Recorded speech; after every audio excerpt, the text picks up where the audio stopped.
Assalamualaikum warahmatullahi wabarakatuh. Perkenalkan, nama saya Salvia, NIM 194410008, Universitas Pancamarga Probolinggo, Fakultas Keguruan dan Ilmu Pendidikan, Prodi PPKN. Tujuan saya membuat video kali ini untuk memenuhi tugas mata kuliah Hukum Adat yang berjudul Kepatuhan Terhadap Hukum. Bahasan pertama yaitu tentang hakikat hukum. Yang nomor 1, pengertian hukum. Seorang filsuf pernah mengatakan bahwa hukum itu ibarat pagar di kebun binatang. Mengapa orang berani pergi berkunjung ke kebun binatang? Jawabannya, karena ada pagar yang membatasi antara liarnya kehidupan binatang dengan para pengunjung. Jika tidak ada pagar yang memisahkan pengunjung dengan binatang, tentu saja tidak akan ada orang yang berani masuk ke kebun binatang itu. Para pengunjung dapat menikmati kehidupan binatang dengan aman karena ada pagar yang membatasi mereka dengan binatang buas tersebut. Dari uraian di atas atau dari kesimpulan di atas dapat kita simpulkan bahwa hukum itu merupakan aturan, tata tertib, dan kaidah hukum. Selanjutnya yang kedua yaitu karakteristik hukum. Hukum berlaku di masyarakat dan ditaati oleh masyarakat karena hukum itu memiliki sifat memaksa dan mengatur. Hukum dapat memaksa seseorang untuk menaati tata tertib yang berlaku di dalam masyarakat dan terhadap orang yang tidak menaatinya. Dan orang yang tidak menaatinya bahkan akan diberikan sanksi yang tegas. Adapun yang menjadi karakteristik dari hukum adalah adanya perintah dan larangan. Perintah atau larangan tersebut harus dipatuhi oleh semua orang. Yang ketiga, tujuan hukum. Tujuan ditetapkannya hukum bagi suatu negara adalah untuk menegakkan kebenaran dan keadilan, mencegah tindakan yang sewenang-wenang, melindungi hak asasi manusia, dan menciptakan suasana yang tertib, tentram, aman, dan damai. Dengan adanya suasana aman dan tentram serta tertib di kalangan umat manusia, maka segala kepentingan manusia dapat dilindungi oleh hukum itu sendiri dan dari tindakan yang merugikan juga. Mengingat kepentingan manusia sekarang ini seringkali saling berbenturan. Untuk itulah negara mempunyai tugas menjaga tata tertib masyarakat dan berkewajiban melindungi segenap bangsa dan seluruh tanah air Indonesia. Negara juga mempunyai wewenang menegakkan hukum dan memberi sanksi terhadap orang yang melanggar hukum tersebut. Yang keempat, tugas hukum. Tugas hukum ini adalah menjamin kepastian hukum bagi setiap orang di dalam masyarakat dan menjamin ketertiban, ketentraman, kedamaian, keadilan, kemakmuran, kebahagiaan, dan kebenaran.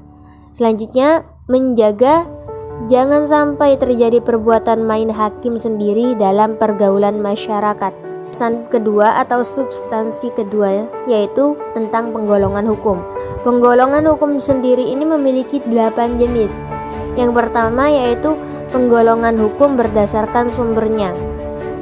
Di antaranya yaitu seperti hukum undang-undang, yaitu hukum yang tercantum dalam peraturan perundang-undangan. Yang kedua, hukum kebiasaan, yaitu hukum yang terletak dalam peraturan-peraturan kebiasaan. Yang ketiga, hukum traktat, yaitu hukum yang ditetapkan oleh negara-negara di dalam suatu perjanjian antar negara atau traktat. Yang terakhir atau keempat, hukum jurisprudensi, yaitu hukum yang terbentuk karena keputusan hakim. Jenis yang kedua yaitu penggolongan hukum berdasarkan tempat berlakunya, seperti hukum nasional. Hukum nasional ini adalah hukum yang berlaku dalam wilayah suatu negara tertentu. Selanjutnya, hukum internasional yaitu hukum yang mengatur hubungan hukum antar negara dalam dunia internasional. Selanjutnya hukum asing, yaitu hukum yang berlaku dalam wilayah negara lain. Yang terakhir hukum gereja, yaitu kumpulan-kumpulan nama yang ditetapkan oleh gereja untuk para anggotanya.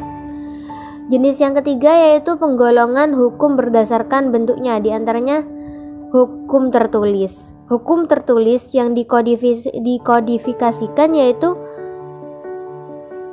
hukum yang disusun secara lengkap, sistematis, teratur, dan dibukukan sehingga tidak perlu lagi peraturan pelaksanaan. Misalnya KUH pidana, KUH perdata, dan KUH dagang. Yang kedua, hukum tidak tertulis, yaitu hukum yang hidup dan diyakini oleh warga masyarakat serta dipatuhi dan tidak dibentuk menurut prosedur formal, tetapi lahir dan tumbuh di kalangan masyarakat itu sendiri. Jenis yang keempat yaitu penggolongan waktu berdasarkan waktu berlakunya. Yang pertama contohnya ius constitutum atau hukum positif, yaitu hukum yang berlaku sekarang bagi suatu masyarakat tertentu dalam suatu daerah tertentu.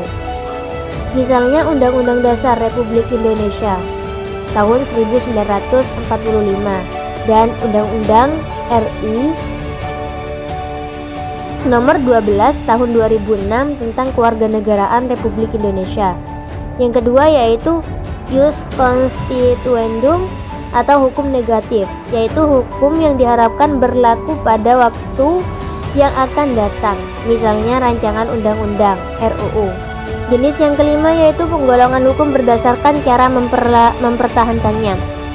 Contohnya seperti hukum material, yaitu hukum yang mengatur hubungan antar anggota masyarakat yang berlaku umum tentang hal-hal yang dilarang dan dibolehkannya untuk dilakukan. Misalnya hukum pidana, hukum perdata, hukum dagang, dan sebagainya. Yang kedua hukum formal, yaitu hukum yang mengatur bagaimana cara memperoleh atau mempertahankan dan melaksanakan hukum material. Misalnya hukum acara pidana KUHP dan hukum acara perdata dan sebagainya juga. Jenis yang keenam yaitu penggolongan hukum berdasarkan sifatnya. Di antaranya hukum yang memaksa, yaitu hukum yang dalam keadaan bagaimanapun juga harus dan mempunyai paksaan mutlak. Misalnya melakukan pembunuhan, maka sanksinya secara paksa wajib dilaksanakan. Yang kedua, hukum yang mengatur, yaitu hukum yang dapat dikesampingkan apabila pihak-pihak yang bersangkutan telah membuat peraturan sendiri dalam suatu perjanjian. Jenis yang ketujuh yaitu penggolongan hukum berdasarkan wujudnya. Contohnya seperti hukum objektif, yaitu hukum yang mengatur hubungan antara dua orang atau lebih yang berlaku umum. Yang kedua hukum subjektif, yaitu hukum yang timbul dari hukum objektif dan berlaku terhadap seorang atau lebih. Hukum subjektif sering juga disebut hak. Yang kedelapan atau jenis yang kedelapan, penggolongan hukum berdasarkan isinya. Contohnya seperti hukum publik, yaitu hukum yang mengatur hubungan antara negara dengan individu atau warga negara menyangkut kepentingan umum atau publik. Yang kedua, hukum privat atau sipil, yaitu hukum yang mengatur hubungan antara individu satu dengan individu lain, termasuk negara sebagai pribadi. Bahasan ketiga atau substansi yang ketiga yaitu arti penting hukum yang berlaku dalam kehidupan bermasyarakat dan bernegara. Sebagai makhluk sosial, manusia berhadapan dengan lingkungan masyarakat yang memiliki kepentingan dan keinginan yang berbeda-beda. Manusia juga berhadapan dengan sesama manusia yang mempunyai kemerdekaan pribadi, kehendak, dan perasaan. Secara singkat dapat disebutkan arti penting hukum bagi masyarakat, yaitu memberikan kepastian hukum bagi warga negara, melindungi dan mengayomi hak-hak warga negara, memberikan rasa keadilan bagi warga negara, menciptakan ketertiban dan ketentraman terhadap warga negara itu sendiri. Bahasan selanjutnya atau substansi yang keempat yaitu kepatuhan terhadap hukum dalam kehidupan bermasyarakat dan bernegara. Yang pertama, perilaku yang sesuai dengan hukum. Dalam kehidupan bermasyarakat, berbangsa dan bernegara, kita tidak akan bisa mengabaikan semua aturan atau hukum yang berlaku. Sebagai makhluk sosial yang selalu berinteraksi dengan lingkungan sekitarnya, kita senantiasa akan membentuk suatu komunitas bersama guna menciptakan lingkungan yang aman, tertib, dan damai. Untuk menuju hal tersebut diperlukan suatu kebersamaan dalam hidup dengan menaati peraturan atau hukum yang tertulis maupun tidak tertulis. Kepatuhan hukum mengandung arti bahwa seseorang memiliki kesadaran untuk memahami dan menggunakan peraturan perundang-undangan yang berlaku, mempertahankan tata tertib hukum yang ada, dan menegakkan kepastian hukum. Yang kedua yaitu ciri-ciri perilaku yang sesuai dengan hukum. Contohnya seperti disenangi oleh masyarakat pada umumnya, tidak menimbulkan kerugian bagi diri sendiri dan orang lain, tidak menyinggung perasaan orang lain, menciptakan keselarasan, mencerminkan sikap sadar hukum, dan mencerminkan kepatuhan terhadap hukum. Bahasan yang kelima atau substansi yang kelima yaitu contoh perilaku yang sesuai dengan hukum. Yang pertama, perilaku yang sesuai dengan hukum dalam kehidupan di dalam keluarga. Contohnya seperti mematuhi perintah orang tua, ibadah tepat waktu, atau melaksanakan aturan yang dibuat dan disepakati oleh keluarga tersebut. Yang kedua, perilaku yang sesuai dengan hukum dalam kehidupan di lingkungan sekolah. Contohnya seperti menghormati kepala sekolah, guru, dan karyawan lainnya, memakai pakaian seragam yang telah ditentukan dalam sekolah tersebut, dan tidak menyontek ketika sedang ujian. Yang ketiga yaitu perilaku yang sesuai dengan hukum dalam kehidupan di lingkungan masyarakat kita. Contohnya seperti melaksanakan setiap norma yang berlaku di masyarakat, melaksanakan tugas ronda jika ada tugas ronda harus kita laksanakan, dan ikut serta dalam kegiatan kerja bakti atau gotong royong. Yang keempat, perilaku yang sesuai dengan hukum dalam kehidupan di lingkungan bangsa dan negara. Contohnya seperti bersikap tertib ketika berlalu lintas di jalan raya, memiliki KTP, memiliki SIM, ikut serta dalam kegiatan pemilihan umum, dan pastinya membayar pajak. Bahasan yang terakhir atau substansi yang keenam yaitu macam-macam perilaku yang bertentangan dengan hukum. Yang pertama, perilaku yang bertentangan dengan hukum dalam lingkungan keluarga. Contohnya seperti mengabaikan perintah orang tua, mengganggu kakak atau adik yang sedang belajar, ibadahnya tidak tepat waktu, dan menonton tayangan yang tidak sesuai dengan umurnya. Yang kedua, perilaku yang bertentangan dengan hukum dalam lingkungan sekolah. Contohnya seperti menyontek ketika ulangan berlangsung, datang ke sekolah terlambat, bolos mengikuti pelajaran, dan tidak memperhatikan penjelasan guru. Yang ketiga yaitu perilaku yang bertentangan dengan hukum dalam lingkungan masyarakat. Contohnya melakukan perbuatan yang dilarang oleh norma yang berlaku di masyarakat, tidak mengikuti kerja bakti atau gotong royong dengan alasan yang tidak jelas, mengonsumsi obat-obatan terlarang, melakukan perjudian. Ini sangat jelek sekali, perbuatan yang sangat keji. Yang keempat, perilaku yang bertentangan dengan hukum dalam lingkungan bangsa dan negara. Contohnya seperti tidak memiliki KTP, tidak memiliki SIM, tidak mematuhi rambu-rambu lalu lintas, tidak bayar pajak, dan masih banyak lagi. Mungkin hanya ini saja yang bisa saya sampaikan.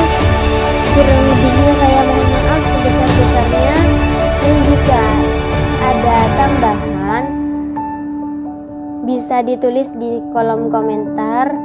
Dengan senang hati saya akan membacanya karena itu juga termasuk wawasan atau ilmu, tambahan ilmu untuk saya.